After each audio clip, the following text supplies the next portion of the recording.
wanted dollars in the last fiscal year, down almost 40% from a year earlier. Corporation President Donald Lander thanked postal employees for contributing to their best year since the corporation was created in 1981. But Canada Post remains under orders from the Mulroney government to balance its books by next March. Talks between the post office and its letter carriers remain deadlocked after 11 days of rotating strikes. Letter carriers set up picket lines in 70 communities across Canada today, but the focus of the strike has moved to the political arena. Some members of the government caucus are unhappy that Canada Post is using substitute workers to move the mail. And the Prime Minister was forced to comment on the hiring of part-time workers by the post office. In the Commons, the Prime Minister was asked about the use of strikebreakers in the postal dispute, and he was reminded of his own personal commitment to never cross a picket line. The Honourable Member is quite right. I do not cross picket lines. I never have and never will. But he said he thinks it's okay for the post office to hire people who will cross picket lines. But the post office has an obligation to the Canadian people and to the taxpayers and to the ordinary citizens to try and deliver the mail. And that is what they are trying to do. In Ottawa, as talks resumed this morning, the post office showed some optimism. Oh, I feel revitalized. I had a good night's sleep, so hopefully we'll get something going. But the union still says these talks are going nowhere without a mediator. I know that he's got to show that he's done some negotiating before he can go back and ask the minister to give him a mediator. The union figures that will happen as early as next week. Alan Garr, CBC News, Ottawa. Letter carriers in London were still on the job today, but there were pickets outside the post office. The London-based Freedom Party staged an information picket line to denounce the violence that has marred the postal strike.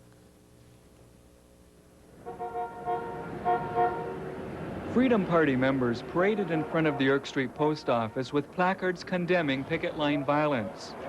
A spokesman for the Freedom Party says it's an absolute disgrace that postal workers are proud of their actions. We feel the only long-term solution is a free market competition in our postal services. The other message is to the strikers themselves, and that we condemn the use of the violence and the coercion and vandalism as a means of labor negotiations. We just don't agree with that. And if they're not going to come out and condemn it themselves, that is the union and the members who disagree, then they're just implicitly sanctioning it. Steckley says postal workers should not be allowed to strike, nor should others who want to work be denied the opportunity to replace those who would rather walk a picket line.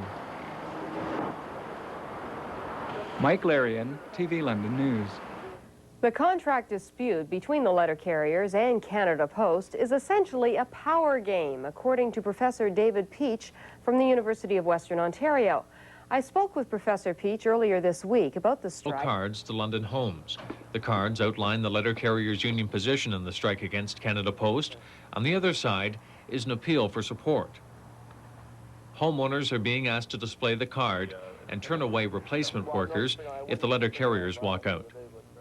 I feel that they have a good cause for striking, and I support them for that. You'd put the yellow card in your box saying no scab mail here. That's right, yeah. There was mixed reaction along one mail route in South London during the morning delivery. Several people who said they don't support the letter carriers declined to appear on camera. While there were common concerns about cutbacks by Canada Post, one woman said that that wasn't enough to convince her to support the strike.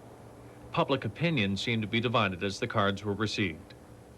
No, I don't think you need to do that. We need our mail, and it's supposed to be here, and no matter who brings it, it's delivered, isn't it? Biagio de Blasio says the way striking letter carriers have been treated on the picket line is enough to win his support. I support the mailman. I think the policemen, they abuse them. And not just the postmen, they abuse everybody. And you feel strongly about having this sign out here? Sure I do. I support that. While the cards have started to go out in South London, most of the carriers contacted say they weren't mailed soon enough to be delivered before the holiday. Ian Caldwell, TV London News.